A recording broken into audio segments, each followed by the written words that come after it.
Thanks very much. I'm really delighted to be here and to welcome a new university. You can never have too many universities. And as Julian indicated, I've been turning my own interests over the last few years to the history of higher education. So it seems it's exciting to me to be a part of history and to sort of almost be witnessing the birth of a new institution, which I'm sure will go from strength to strength, even though, as I also know, higher education has been delivered here at West Suffolk College for decades now. And I hope at one point during my remarks this evening, I will be able to indicate the point at which West Suffolk College enters onto the scene, even though I don't have the sufficient data to show exactly what contribution it was making to my subject today. And my subject today is a snapshot or a slice of a crucial slice, I think, of the history of the growth of higher education over the last 50 years, which seemed an appropriate subject for this series of lectures. And that particular slice is to look at the so-called crisis of the humanities. There's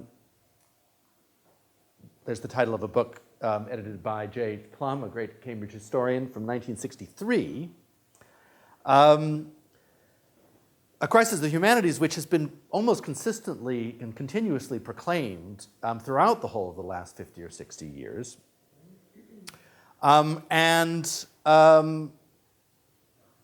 Concomitantly, over the last 50 or 60 years, the humanities always been in crisis, and every year, every age appears to be the age of STEM. I don't know if you can read that from the back, but it's a recent book. Well, I don't think you want more lights because that would mean less contrast with the screen. You could have less light, I suppose. Can we try less light?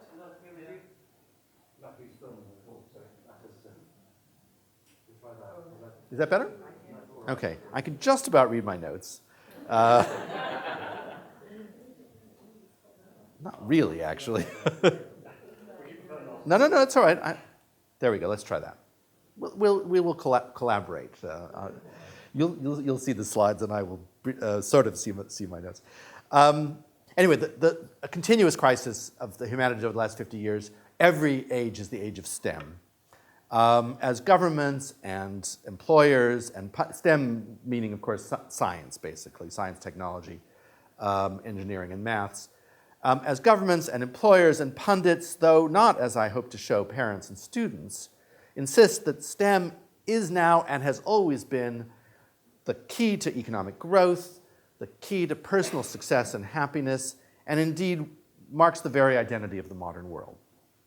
And what I hope to show you this evening, empirically, factually, is to explore what has actually happened as higher education has expanded over the last 50 or 60 years to the relative presence of the humanities and STEM and other subjects, to ask what choices do students make as higher education grows and expands, what choices do they make about what to study, and around the world, though of course I will focus specifically on Britain, and I've decided to throw in for this evening some comparisons with America, not only because I am originally American, although it's highly misleading my accent because I've lived here almost all my life and I've been certainly teaching here continuously for 25 or 30 years. But I've thrown in some comparisons with America, both because I think some of the differences are interesting, but also because I think you'll see that the phenomenon I'm talking about here in this country is actually an international phenomenon and maybe almost intrinsic to mass higher education everywhere in the world.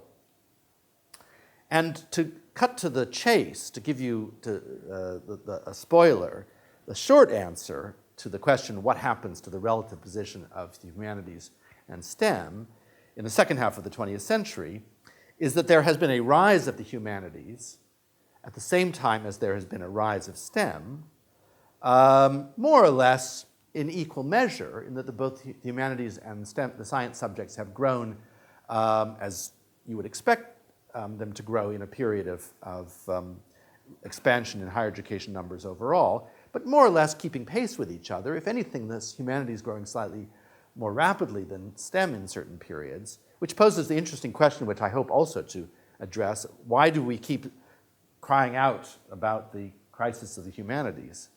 And why do we keep talking about this as the age of STEM, if in fact this is not the case at all? Now the background is, here you don't have to be able to read the small print, I can guide you through this. The background is, of course, the dramatic rise in the numbers of students in higher education in all countries in the developed world since the Second World War. This shows the growth of tertiary students per 1,000 population. So this is a proportion of the population that's enrolled in higher education from 1950 to 2005. And these are different countries. The important thing to notice, of course, is they're all going up very rapidly. Everyone will guess, I hope, that this top line, which grows very rapidly between 1950 and 1975, and then grows more slowly but continues to rise to the present, is the United States, way ahead of other countries in the developed world in the growth of higher education. And this one down here is China, very far behind, but then rapidly catching up. And if you were to extrapolate to the present, you'd find it not far short of this bundle here. And this bundle here are basically European countries, Denmark, France, Germany, Sweden, and the UK is the black one, more or less staying in the midst of the other European countries, but also growing very rapidly, first in the 60s, and then even more rapidly in the 80s and 90s, which is where West Suffolk College comes in, not for the last time. 1993, a period of very rapid expansion for higher education, of which this college formed a part. So that's the general background. And during that period, in both the US and the UK, the proportion of students studying the humanities and STEM fell continuously, but not dramatically, and neither of them fell much more rapidly than the other. That is, they stayed in pace.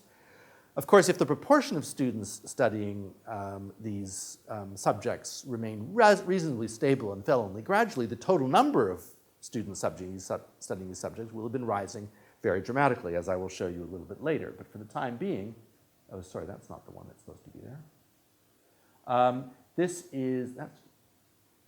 That's better. This is the proportion of students studying the humanities in the US as a percentage of all degrees. And you'll see that it was at about 11% in 1950, right after the war, and it is at about 11% in 2013. In other words, the total proportion in the US hasn't changed in the slightest, though it's gone through a very interesting growth and then decline, which I will try to explain a little bit later. And that's defining humanities broadly. If you define the humanities narrowly, the traditional humanities subjects like English and history, that there has been a decline from 11% to about 8%, but it's been compensated for by the growth of these a wider array of humanities subjects. And this, more clearly, is the trends in the United Kingdom. And so we're starting here in 1967. And again, this is the proportion of all higher education students studying sciences. And you see it declines, but rather gradually, from about 55% down to about 38%, and the proportion studying the humanities, and it declines pretty much the same rate from about 22% down to about 11%. So there has been a decline in the humanities in terms of absolute share, but there's also been a decline in the sciences in absolute shares, and they've basically followed the same trajectory. Now, to explain this gentle decline in share and rapid growth in numbers, and also to explain what all the other students are studying, the ones who don't fit into either of these categories, requires a closer look at the chronology since the 1950s, and also a closer look at the differences between these two countries, even though they follow similar patterns overall. The United States, where expansion of higher education came in early in the 50s and 60s, as we saw, where students don't choose what to study until relatively late in their undergraduate careers, and where women start to study in much larger numbers earlier, versus the United Kingdom, where expansion comes much later, where students choose their subjects earlier, and where women are represented in smaller numbers until more recently. If you had to guess when gender parity, that is, when the number of women and men in higher education was 50-50 in this country, when would you guess? Anyone have a clue? 1990. This is a body of experts. 1990 it is. And when do you think it was in America? 74. So quite a bit earlier. Now again, that partly has to do with because expansion came quite a bit earlier. And so you would actually expect, as expansion comes earlier and they reach participation levels equivalent to our participation levels today, much earlier, you'd expect women to be performing a larger proportion. That will have an implication for subject choice, which I'll come to shortly. All right, so let's now trace the actual trajectory of the humanities and the sciences and these other subjects, which remain mysterious for the time being over this period since the 1950s. And if you begin at the beginning, and I think this is a really important point that I think it flies in the face of common wisdom on the subject. If you look at the immediate post-war period, the 1950s, when you could consider a traditional higher education system existed, very elite, very relatively small numbers of people participating, the humanities played a relatively small role in higher education in that traditional period. And I think that's the opposite of what people tend to assume. They tend to assume that higher education used to be dominated by the humanities and it's become progressively more dominated by the sciences, but that's not the case. Across the developed world in the 1950s, only about 20% of students were studying humanities subjects, and Britain was actually a little bit below that. And basically, in an elite system in the 1950s, which was the case everywhere except in America, where relatively few people participate in higher education only serves certain very specific purposes. It trains people in certain very specific professions, medicine, law, and especially on the continent, engineering. None of that helps the humanities. There's a tiny gentlemanly elite in this country at Oxford and Cambridge, which does study humanities, but as a proportion of the total undergraduate population in the UK, they're pretty negligible. And then there are quite a lot of people training to be school teachers, mostly women, of whom half, of course, will be training to be school teachers in the sciences, and maybe more than half. So basically the only thing that's supporting the humanities in an elite system of the 1950s and 60s is, first of all, a tiny group of the social elite in Oxford and Cambridge, negligible in terms of total share, and school teaching. Everything else supports other subjects, not necessarily the sciences, law, for example, but medicine and engineering and business, all drawing heavily on science graduates. And so the average undergraduate in the first year of their undergraduate course in the 50s is a young man who did physics, maths, and chemistry at A level and is studying a course at university that's going to lead them into engineering or medicine or law or into industry. Now, in the late 50s and early 60s, you get the first of these crises of the humanities. I started out showing you the cover of J.H. Plum's book from 1963, and it represents that first great crisis. And this is a period when, despite the fact that humanities didn't represent very many students, government says there's still too many and that we need more scientists. And this happens in the late 50s and early 60s for a variety of reasons. In the US, it has a lot to do with the Cold War and with Sputnik. I was born just after Sputnik. My parents raised me with stories of the great challenge to American know-how that Sputnik represented, the fact that the Russians were winning the space race, and that, therefore there was a huge national effort to get more Americans to take science more seriously. And in this country, although the Cold War was not so influential, you had another shock to the system, which was relative economic decline, which again made government and employers feel that we needed more scientists in order to supercharge British economic growth. And in the late 50s and early 60s, there was a new body of economic doctrine called human capital theory, which basically said to governments, the purpose of higher education is to grow the economy, and the way to grow the economy is to invest in skills, high skill workforce, and that basically means science and technology.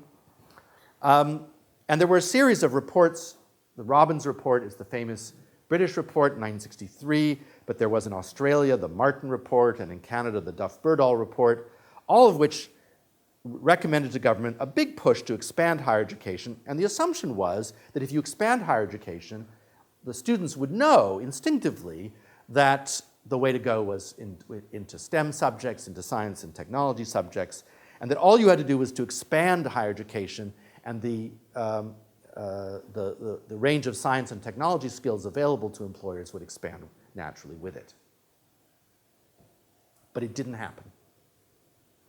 What happened almost as soon as the Robbins report in 1963 said, we'll have an expansion of higher education and STEM will grow, science will grow as a share, what happened instead was something that's now been completely forgotten, even by historians of education, which is what contemporaries called in the 1960s the swing away from science, which is exactly what it sounds like. And the proportion of students doing science began to drop in 1963. And as you can see, it's dropped pretty much every year since. Totally against all the predictions of the experts in the 1960s. Now, why did that happen? Here I have to go back to something that I put in the wrong order. Now, I know that I've shown this slide before and no one can read it, so I'm not even sure why I bothered to include it. But I will just point out a few details, and I will interpret it for you. This comes from a really interesting survey that was done a little bit later in the late 60s. And it asked, I think, fifth formers, so students that would be doing GCSE today, it asked them which subjects they found most interesting, easiest, gave them the most freedom, and which provided the most social benefit. And they divided between girls and boys. And generally speaking, the subjects that students found most interesting, easy, provided most freedom and social benefit were English, geography, those are the boys, geography, English, and the subjects that they found hardest and least interesting, providing least freedom and least social benefit were Latin and French languages, but physics and maths and chemistry. And the only exception is, this is both year 2 and year 5, so these are both fifth formers and young kids just entering secondary education. The only exception is that chemistry doesn't do very well. Chemistry does quite well amongst boys, though not so well amongst girls. So in general, if you ask kids in the 60s what subjects they don't like languages, that's absolutely clear, but they do like humanities subjects, and if you ask them questions, if you ask them about STEM subjects, on the whole, they're not too happy about them, either on grounds of interest or easiness.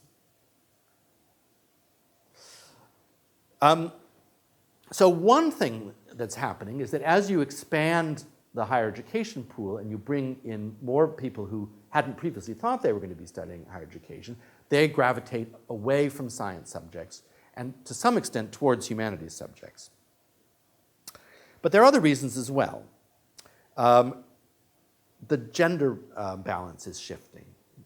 As we've already said, as you expand higher education, you start to raise the proportion of women. Not anywhere near parity yet, but it starts to come up from about what it was in the 50s and 60s, which was about, pretty low, 20-25%. It starts to rise in the direction of parity, which it'll eventually reach in 1990. And as you attract more female students are even less likely than new male students to gravitate to the sciences. And furthermore, the sciences were not eager to lower their standards, especially those of them that thought that they were training professionals, the engineers, but also actually the physics and chemistry, were very, very reluctant to lower their standards because they felt that there was no point in having low qualified scientists. And therefore, they continued to make the exams quite difficult and to be rather skeptical about expanding student numbers. So it actually proved very difficult, either at A-level or at degree level, to get scientists to take more students to teach them. I'll come to this in just a second. So that's one reason why there's a swing away from science. But what are they swinging to? They're not swinging to the humanities overall, because as we've seen, for example, languages are going into decline. But actually, the humanities are doing reasonably well. Now, this is a chart showing UK undergraduate degrees by subject from 1967 to 1984. So the beginning of this part is the part of the expansion. And this is science. This is absolute numbers now, by the way. So this is this isn't share anymore. This is just total numbers. So it's going up, the number of scientists, because higher education is expanding. But this is social science, this light blue line, and it's the one that goes up most rapidly over this period, the late 60s when there's expansion through the early 80s. And this is humanities, which is consistently rising, staying pretty much in tandem with science. This is engineering, and this is medicine. So the big winner are the social sciences, and this is largely the answer to what are the new subjects that people are studying if the share of humanities and the share of science is gently declining. And why does this happen? Well, I think it happens partly for cultural reasons in the 60s and 70s. Greater social consciousness, greater interest in social change. And again, if you look at surveys of students about what subjects that they like and what they don't like, social benefit becomes increasing of importance to them, and they think the social sciences provide the greatest social benefit. But partly also for labor market reasons. What are the areas of employment that are expanding in the 60s and 70s? Well, the simple answer is public employment, the welfare state. And the welfare state is filling up with jobs in the helping professions, in social care, in medicine, of course, but not doctors, but rather ancillary subjects, supporting doctors in the health service, and above all, of course, office workers, bureaucrats, for whom practically any degree subject will do, but social sciences seemed vaguely relevant to the public sector in a way that the sciences and the humanities did not. And one other subject, which actually is a science subject, does increasingly well, and that is biology. This is not undergraduates, but A-level numbers. Again, absolute numbers, not share. And here's physics, which, again, grows in absolute numbers in the late 60s, and then more or less levels off. One of the things that's really quite striking is that there are fewer people studying physics A-level today than there were in its heyday in the 1970s. Fewer absolute numbers, even though many more people are doing A-levels. So physics has not done very well overall. And here's chemistry, which actually did quite well, but not until relatively recently. This is 1952 to the present. This is absolute numbers. And so chemistry hasn't done too badly, but it mostly expanded rapidly during the latest period of expansion since the 90s. But the real winner is biology, which is this green line, which was way behind physics and chemistry in the 50s. Again, we were talking about the serious young men in the 50s. They were studying chemistry, physics, and maths, not biology. And then the numbers start to rise, and they overtake physics and chemistry in the 80s, and they've never looked back. And that, again, is partly related to the growth of the welfare state and the helping professions, because psychology is categorized as a biological science, and usually to do psychology at university, you have to have had a biology A-level. But also because women are gravitating to it. Remember, I said earlier that the women on the whole they veered away from the sciences, but as soon as psychology is introduced, women start piling in huge numbers. Anyone who teaches psychology and has done over the long haul will know that 30 years ago, 40 years ago, psychology was mostly a male discipline. It's now mostly a female one. Something slightly different happens in the US. This is possibly not terribly clear, but this is the share of humanities students in American universities, differentiating between men and women. And in the 50s, there were always more women studying the humanities than men. In the 60s, when women enter in very large numbers, the share of women studying humanities rises quite dramatically. And this gives a bump to the number of people studying humanities subjects in the 60s. And then since the 60s, the share of women doing humanities has fallen back down so that it's now almost indistinguishable from men. And basically what Ben Schmidt, who came up with these numbers, suggested was that there was a temporary bump to women's participation in humanities in the 60s because they were piling into American universities, but they weren't yet piling into the labor market. So they were studying at university something they didn't really imagine would have any use for them when they got a job because they weren't planning careers. When they start moving into the labor market in the 70s and 80s, then they just start studying all the same things that men study. But the total share doesn't drop overall. It's just you get this temporary boom and then it returns more or less to normal. And you've still got about 10% of men and women studying humanities at the end of the period as they had at the beginning. So that's what happens in the expansion of the 1960s.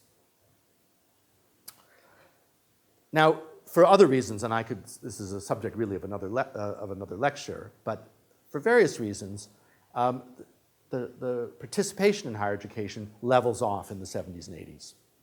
The share of young people going on to higher education does not grow. It grew rapidly in the 60s, both in the US and in the UK. It levels off in the 70s and 80s. Just to go back to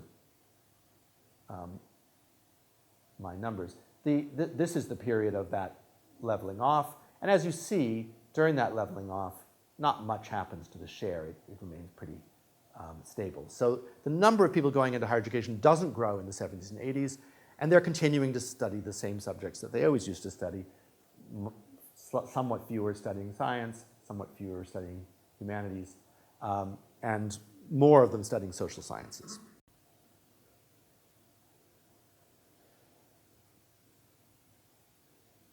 But at the end of the 70s, even though nothing really much was happening to the share of the humanities, at the end of the 70s, there was another crisis of the humanities. This is the title of a book. What Happened to the Humanities? Comes from a few years later. It comes to the United States. But in the course of the 80s, there was a crisis of the humanities in both countries, which this book kind of symbolizes, despite the fact that humanities enrollments had not budged, really, and that were declining no more rapidly than science. Well, what was happening in the 80s that would cause this crisis of the humanities? Again, it was a government initiative in both the US and the UK to try to boost science and technology at the expense of the humanities, to reverse the swing away from science that had been taking place since the 1960s. And I think those of you who are historically minded enough or old enough will know immediately why this is happening in the 1980s. It's Thatcher and Reagan. It's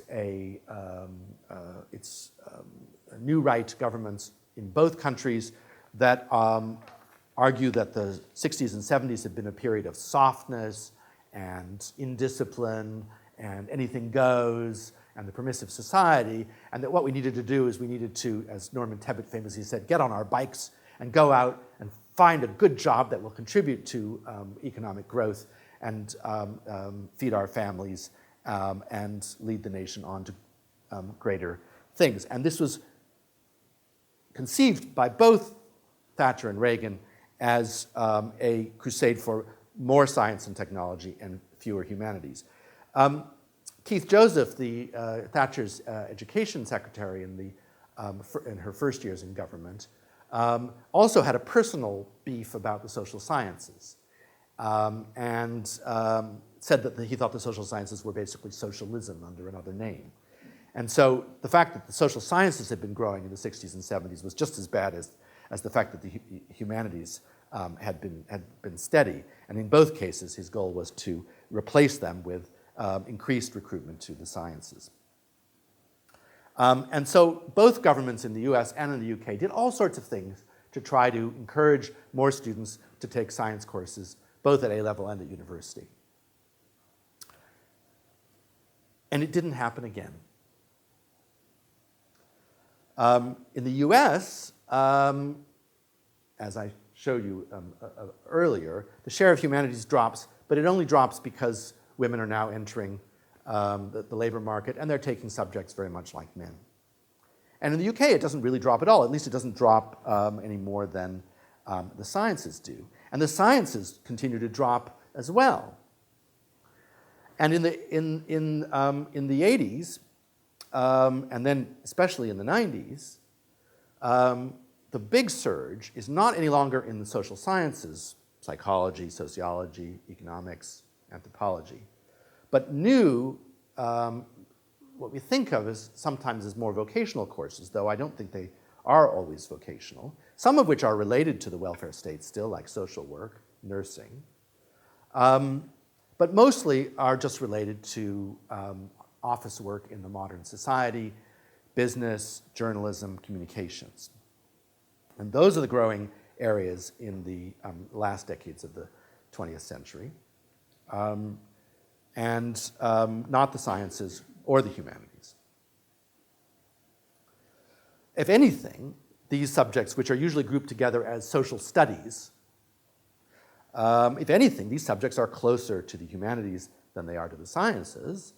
And in fact, the A-levels that they require usually to study them at university are are more likely to be humanities A-levels than science A-levels.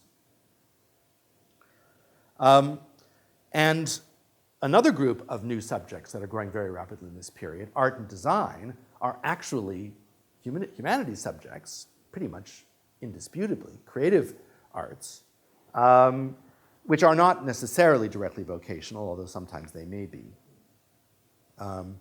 but which also don't build the science share, and if you interpret them as humanities, do help to rebuild the humanities share.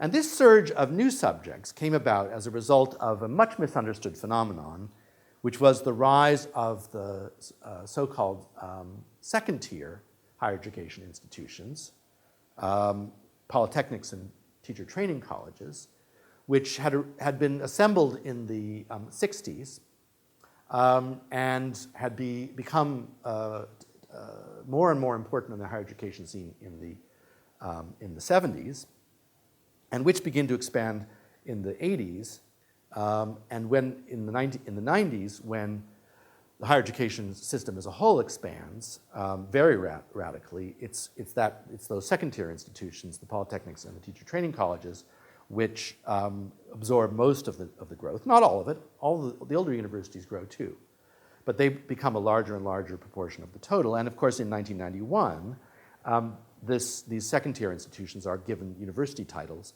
and merged with the older universities into a unitary, no longer a binary system. Now, all of both the expansion of higher education in the 80s and then very rapidly in the 90s, and the merging of the two systems into a unitary system takes place under the aegis of Thatcherite governments. Thatcher herself until 1990, and then John Major, who is the one who actually oversees the merger of the two systems into a unitary system in 1992. And for Thatcher herself and for Keith Joseph, her education secretary, the growth of the polytechnic sector and then the merging of the polytechnic sector into the university sector was designed to, once again, as part of a campaign to build STEM enrollments.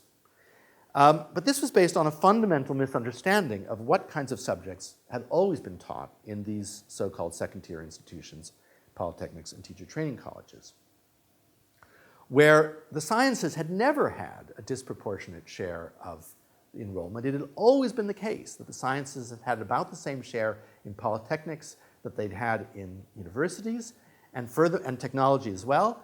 And furthermore, in teacher training colleges, there tended to be a higher share of science students than in universities. So if you and if you expand and merge a growing polytechnic sector, rather than increasing the share of science students, it's likely to slightly diminish the share of science students overall. And as these new subjects come into play, very few of them can be categorized as science in any way. The only subjects that are really scientific or technological among the subjects that the polytechnic sector specialized in were a number of subjects allied to medicine, some of which I've already mentioned: nursing, pharmacy, nutrition, radiology, and audiology. Those do grow the science share. But there's a much bigger growth in subjects like, as I've already mentioned, communications and business, which aren't science or humanities, but are in this middle group of social studies, and art and design, which are humanistic subjects. The same thing is happening in the US, and this is what accounts for these two lines. I showed you this before.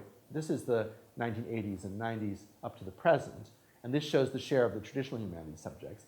But if you include new humanities subjects, and it's almost all art and design, then you'll see that the number actually has gone up and again continues to remain fairly stable until the very end. I'll have more to say about the very end in a second. And here's the same calculation for the UK. Here I'm afraid I have to complicate things by saying just ignore this bit here and this bit here, which looks like some dramatic collapse. Now when I first saw these figures, I thought, ooh, what's happened? What's happened? Science has suddenly went, boom. Humanities has suddenly gone, boom. And then found some new lower level, and I couldn't understand it. Then I noticed that the sudden decline happens in 1992. In other words, when the polytechnics started to be counted as part of this overall higher education, undergraduate degree numbers for the first time. And the more I looked into this, the more I began to realize that actually nothing had changed. It's just that the polytechnics offered degrees that the statisticians didn't know how to categorize. Julian was telling me that, for instance, you teach joint degrees here. And English and history, that would be easy to categorize as a humanities degree. But the Polytechnic that I taught in 1992, City of London Polytechnic, offered this incredible, dazzling array of combinations. And mostly they were uncategorizable. Many of them crossed the sciences and the social sciences. Some of them crossed the social sciences and the humanities. Anyway, the statisticians just threw up their hands in horror and said, we don't know what to do with this. So they only counted degrees which they knew for sure were humanities or sciences, and that's why these numbers went down. Then they worked out how to categorize degrees. They just got a little bit better at it. And if you draw a straight line, you'll see that there's a straight line here. And that although there is a decline, it's not a sudden decline, it's a gradual decline. It's always been happening. So the sciences, during the period of expansion, continue to decline in share from about 45% in 1988 to 40% in 2000. And the humanities also declined in share from about 18% in 1992 to about 12% in 2002. But the creative arts, which is this green line here, came from nowhere, because this was really the first time. It was only when the polytechnics became universities that you could get, in most places, a degree in a creative arts subject. The creative arts grew very rapidly and represented 10% by 2002. And so if you add those two together, you find actually that the humanities have held up rather better than the sciences. If I'd added those two together, the line would sort of go like this.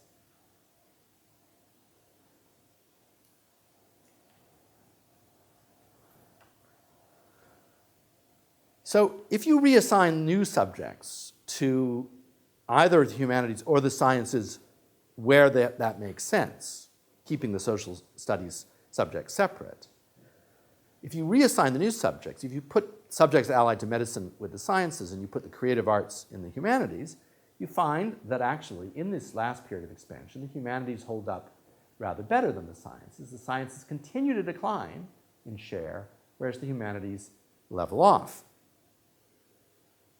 And if you translate,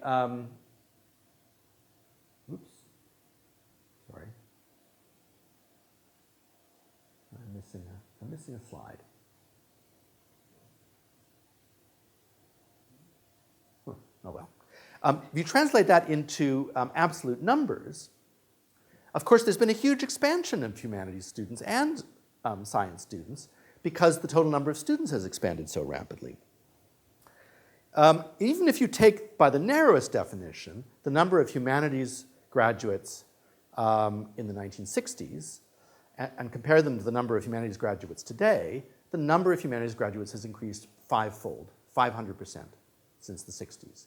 And if you take the wider definition, including creative arts students in the humanities category, the number of humanities graduates has increased tenfold since the 1960s. In other words, we have a much larger body of humanities graduates in our culture today than we have ever done before. And their share in relation to the sciences has actually improved. So that raises that question, why the repeated waves of crisis of self-confidence, why the continuing self-deprecation in relation to STEM, why do we keep talking about a crisis of the humanities when no such thing has happened? And I've already given the answer. Undoubtedly, in large part, it's because government and a certain element of the employer's interests has constantly been singing the virtues of the STEM subjects and encouraging students to take them up at the expense of the humanities. And we've been much more sensitive to those loud voices than we've been sensitive to the actual choices that students make. And one aspect of this, which has been brought out very nicely by an American journalist named Andrew Hacker in a book called The Math Myth, and by the British academic Alison Wolfe in a book called, oh goodness, I've just forgotten what it is. What's the Purpose of Education, I think. What's been brought out very nicely by both Andrew Hacker and Alison Wolfe is the degree to which the enthusiasm for STEM and also this illusion that STEM has been triumphant over the last half century is very largely due to a number of extremely well-organized and, frankly, in the corridors of power, very influential employers, especially the engineering employers, and nowadays the tech employers, who of course would like there to be more STEM graduates because actually the bigger the supply of labor, the lower the wages they have to pay. And that's not just a cynical comment. One of the things that Hacker and Wolfe show very clearly is how actually when you do increase the number of STEM graduates, of course their incomes drop. That's because the employers are just simply using the laws of supply and demand to pay less for a more readily available commodity. But I do think also that there's some self-punishment involved in people in the humanities, like myself and my colleagues, beating ourselves about the head for being out of touch with the modern world, because I think we do ourselves believe, even despite all the evidence to the contrary, that the humanities once upon a time were king, and that there's now, and there's ever since, that lost golden age been a steady decline. And it's partly, I think, because we paid too much attention to a few elite universities, in this country, Oxford and Cambridge, where the humanities were dominant in the mid-20th century, but nowhere else.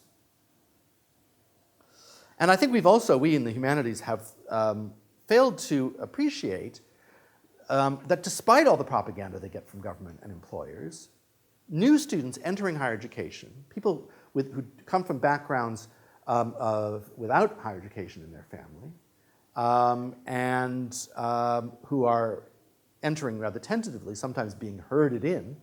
I certainly remember teaching at a polytechnic in the early 90s, how we were basically telling students who throughout their school years had been told they were rubbish and that they would never go to university, all of a sudden, you're going to university. I think we fail to appreciate that the choices that those students make generally haven't favored the sciences because they find the sciences cold and forbidding, of no social benefit, and too hard for them. And that they're much more open to a much wider range of subjects, which are as likely to advantage as to disadvantage the humanities. However, this is my last point, there is a sting in my tail. And the sting is right there. Some of you may have already noticed that. And that. In the last decade, there has been a growth in the share of the sciences in university in both the US and the UK for the first time since the 1960s. This is the drop, and then there's 2008. Now, it's still only a little uptick, and here's the humanities, which has gone down very little bit, both creative arts and humanities, but really basically still stable.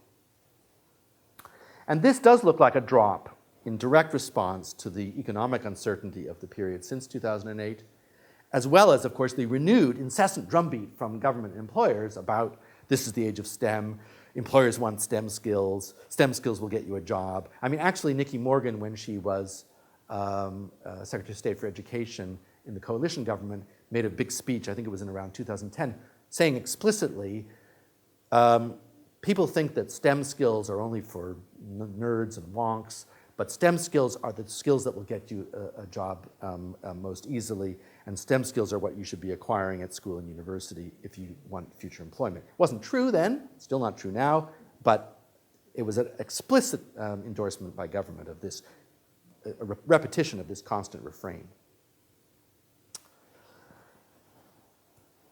But it does seem to be having some effect.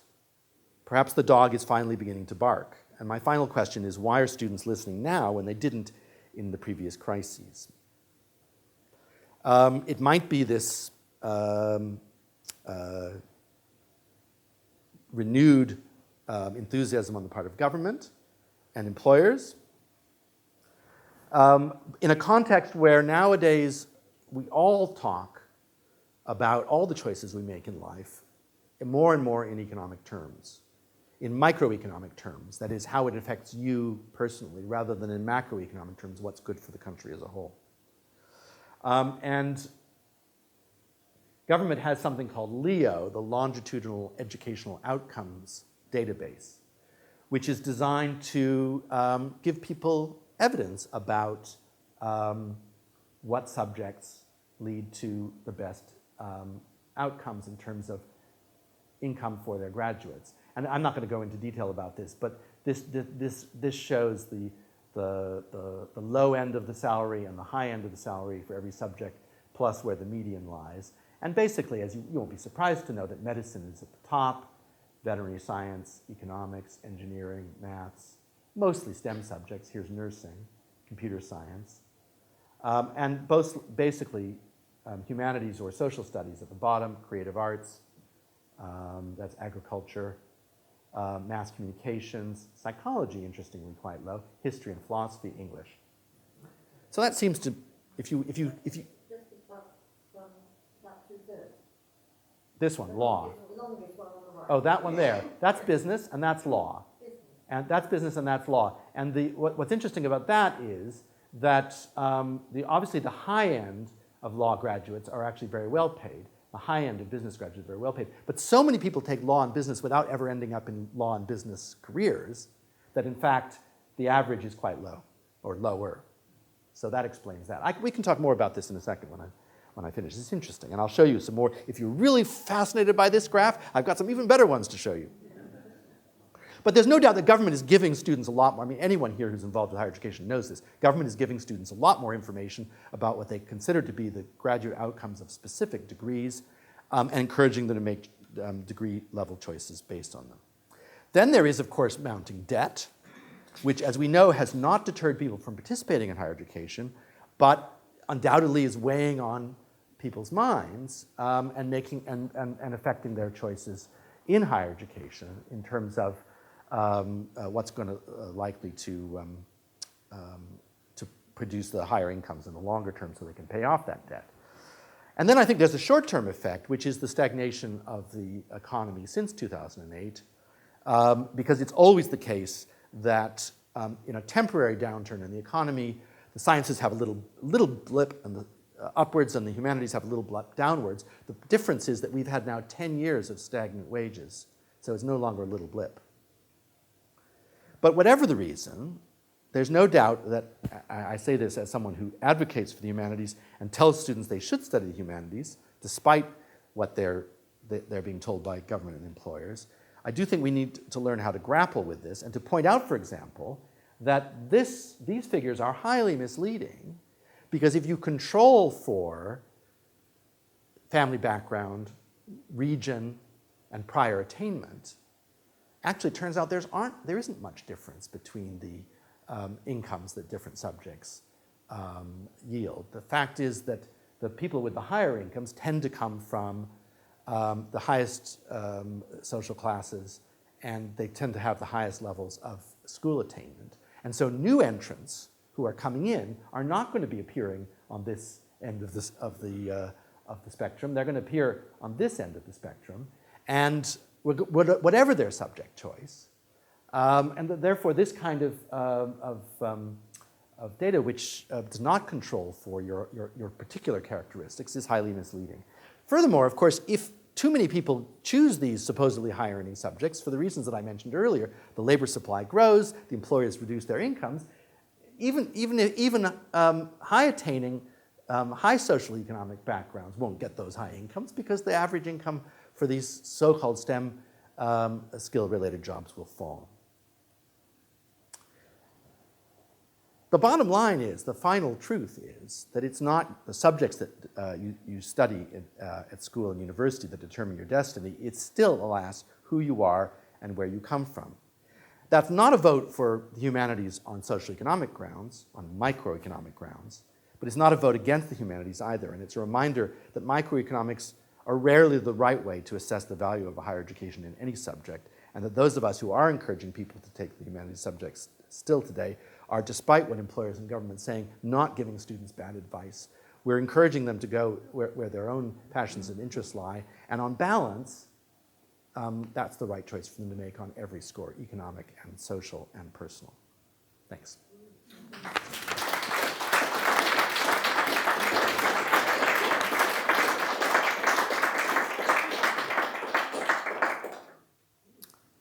I'm very happy to.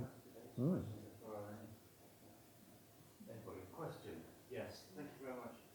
Daniel first. I've noticed there's a trend in the last year or so, I wonder what your thoughts are on that, of the rise of the unconditional offer.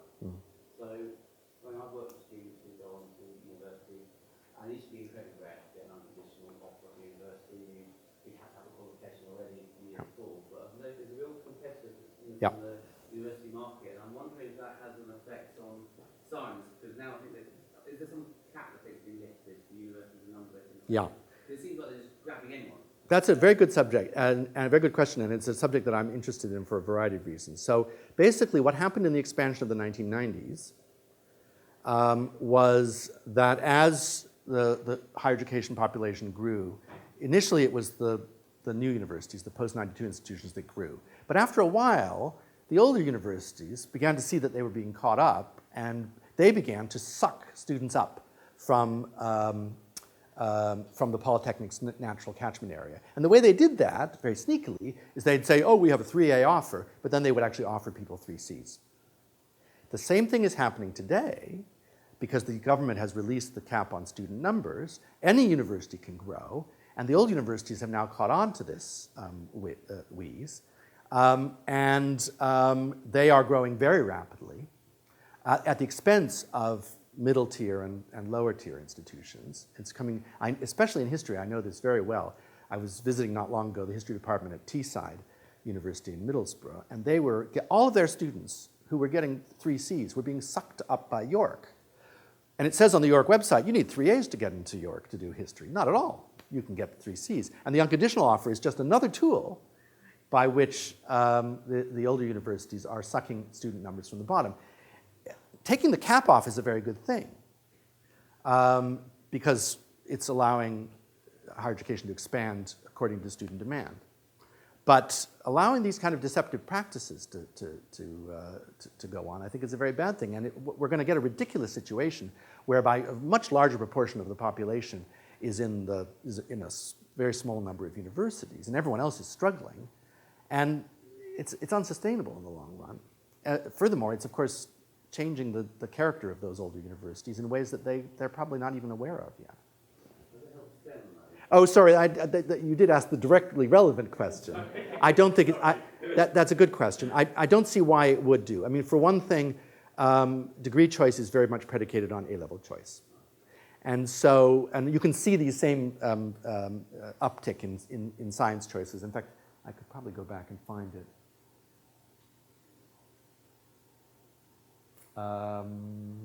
Well, it's sort of there. This is physics. This is chemistry.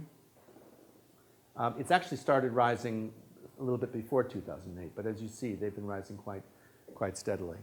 And so that's obviously provided a larger pool of STEM qualified students. And I would guess not. I think the reason for what lies behind the unconditional offer is the phenomenon I was just describing, which is poaching, basically. Yeah, I don't know whether it was a factor that you've come across, but and how much this represents of the increase in HE numbers, but at some point in the 1990s, a little after 1992, colleges could actually change FE into HE. Yeah. You could create HE students by redefining it, and that was done through HEC and HND. Yeah. They were classed as further education and called higher education if the college wanted to get them validated by the university and then they became part of the sector. Yeah. I just wondered how that sort of affected the figures. Or did you... Well, so that's one of the of many mechanisms that were designed to just boost the total HE numbers. Yeah. I mean, they couldn't have, they increased 300% in between 88 and 2002. That's an enormous growth, and you couldn't have achieved it by any one means. You have to adopt a wide range of means. And of course, it was preceded by the growth of access courses, because you needed more people with, in an institution like this, yeah. it did make a difference. Yeah. What effect it had on the subject balance, that particular sector of growth, I don't know. All I can say is that if you look at the subjects, if you look at the subject balance overall, it seems to be, as I say, going clearly in one direction, which is that the humanities are doing pretty well because of creative arts. Social studies are actually not, social science are growing quite rapidly because of business and communications. And the sciences are not doing very well because the only new subjects they're recruiting are these subjects allied to medicine. It would be interesting to know a little bit more, I suppose, about the subjects that are being taught through those advanced further education. And a lot of that essentially moved into HE, exactly.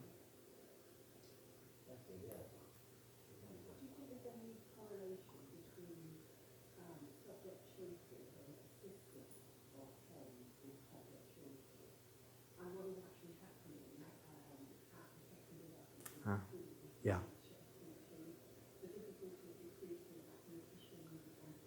Yeah. Yeah, that's a good question. And on those few occasions when I've spoken about this subject, there's someone who always asks that question. So there are a number of different possible drivers for subject choice in school level. One is guidance. And if you read the literature produced by the guidance industry, they'll say that's the crucial factor. But it's not. It doesn't seem to have much difference. Then there's the question of the quality of teaching. And during the swing away from science in the 60s, there was a lot of concern about that. The argument was in the 60s that the quality of science education was deteriorating, that it was difficult to recruit teachers. Now you have to ask yourself, why is it difficult to recruit teachers? Difficult to recruit teachers, and the teachers that were being recruited in science were of a lower degree standard than the teachers who were teaching humanities subjects. And so there were a huge raft of initiatives to improve science teaching. The Nuffield, famous Nuffield science program was the most important one. And whether it was true or not that it was about the quality of science teaching that was the problem, it didn't affect these efforts to improve the science teaching didn't have any effect on student choice. So the bit by bit, the quality of the degrees that science teachers had rose, but the number of students they had to teach was continuing to fall. And it was a big phenomenon in the late 60s and early 70s that there were empty science labs all over the school and university system. And eventually, schools and universities woke up to that, and they didn't tell government, but they just stopped trying to raise the quality of science teaching. And we know quite a lot about that because there was a lot of study done of that. We don't know so much about what's been happening over the last 20 years, the period of the latest expansion, but I'm guessing that it doesn't really have as much to do with teaching or guidance, and it has a lot to do with the kinds of students that are coming into the system. New entrants to higher education, they tend to come from families with low academic attainment, with low experience of higher education, and they gravitate to subjects which degrees, doable for you, it says on your poster. They tend to gravitate towards degrees which they think are doable for them, and that tends not to be STEM.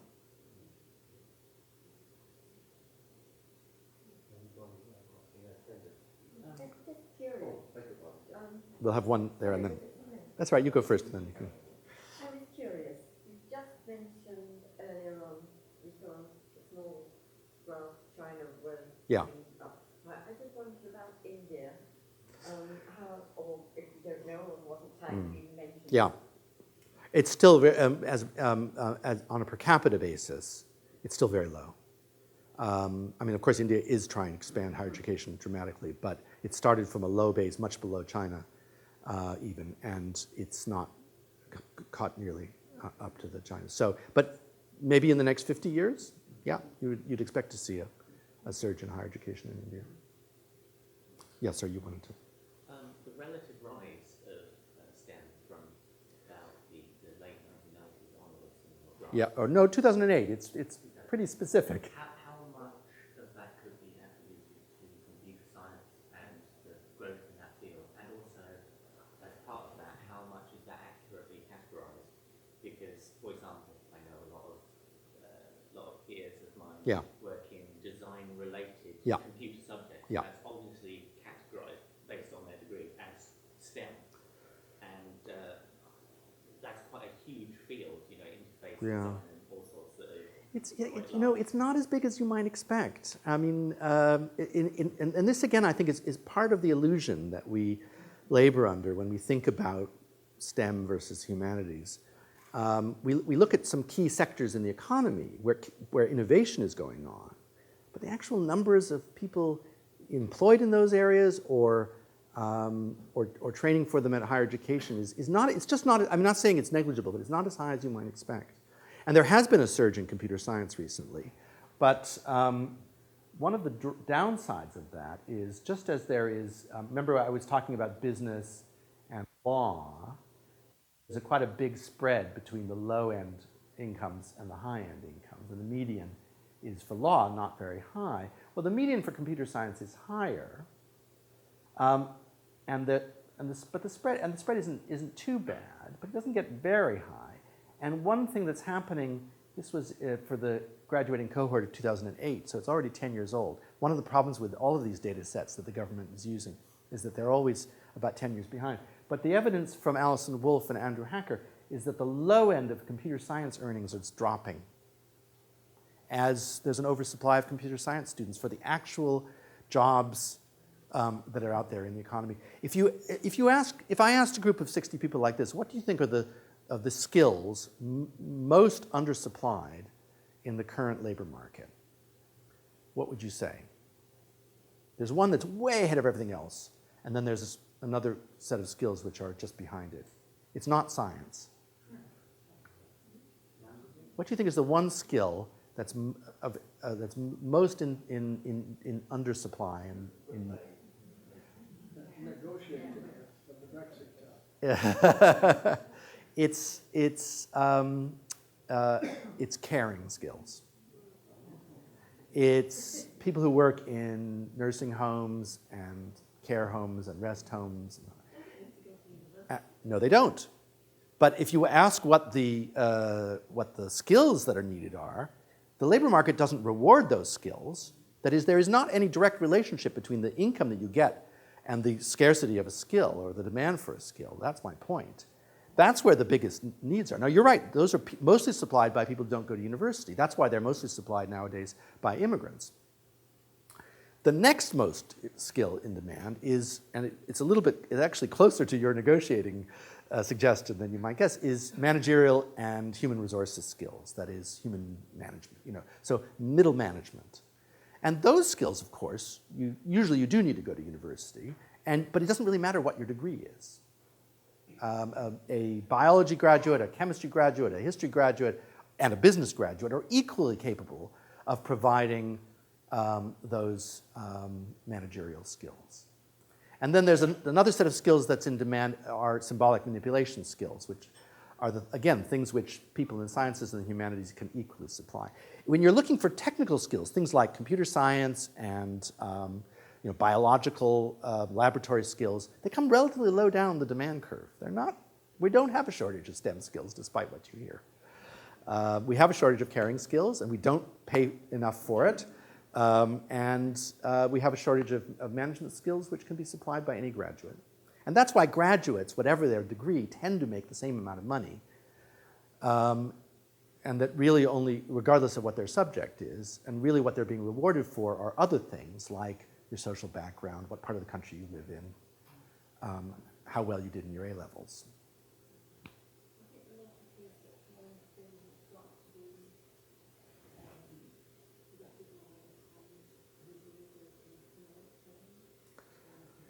Well, I think I'm pointing to the fact that the alleged relationship between demand for skills and the income paid for them has never really been very closely connected. And that actually this kind of data more or less says the same thing. For example, why is medicine by far the highest median? Why? Why is that? Sorry? What did someone say? What did you say? I didn't hear. Controlled access to the profession, exactly. They only train exactly as many doctors as they know that they're going to be able to use.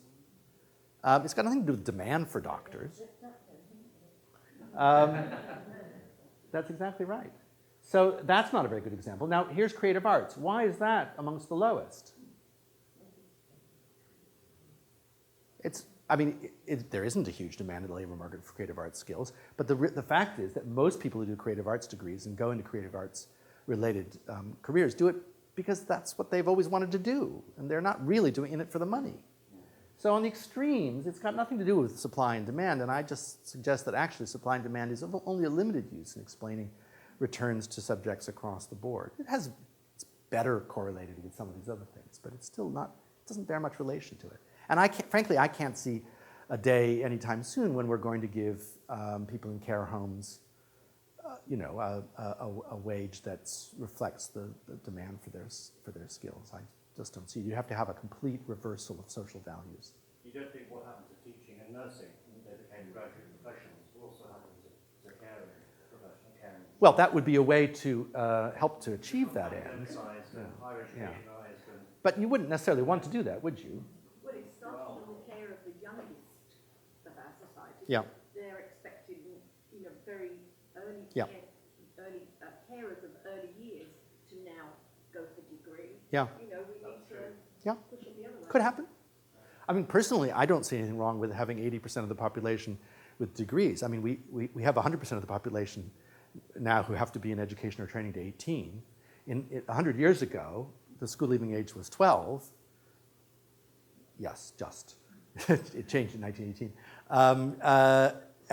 We didn't think that people should have any education compulsorily after the age of 12. I don't see any reason why we don't have compulsory education to 21. Now it seems outlandish. Just like people complained bitterly when Tony Blair set the 50% target for higher education. They said that's totally arbitrary. But it's totally arbitrary to insist that 100% of the population be educated up to that level. And it's a decision you make about what kind of society, what kind of culture you want. It's not a decision about what you need for the labor market. I don't see any reason why we shouldn't have care workers in higher education, but then you got to pay them properly.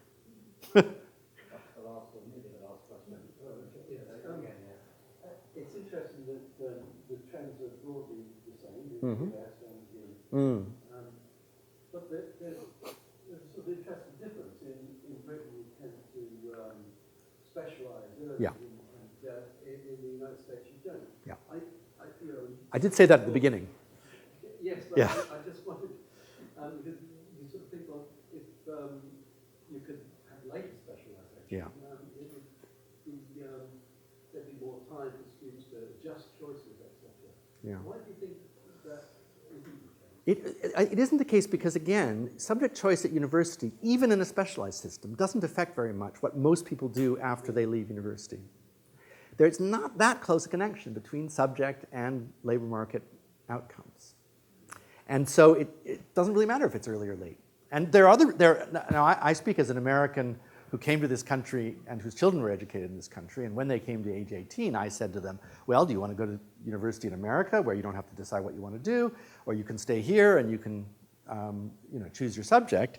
And of course, they'd both been educated in the British system, so they had already done their 3 A-levels, and they knew exactly what they wanted to do. And so they both were educated here. But honestly, I couldn't, there are arguments for and against both systems, and I wouldn't want to choose between them. But they don't, neither of them has much effect on people's subsequent trajectories. And just to show you what I said, so this is the labor market outcomes that are adjusted, taking account, this is for men and this is for women. This is the labor market outcomes adjusted for background, attainment, region. And what you find is that this is the median, is that there's no difference between any of these subjects in median except for medicine, for the reason that we said, because it's got controlled access. And here's women, it's even less true. No difference. It's pretty much the same if you adjust for all those other things. So that's why I say, if you are, like I am, like I think Julian must be, inclined to encourage young people to study English and history at university, you can do so guilt-free.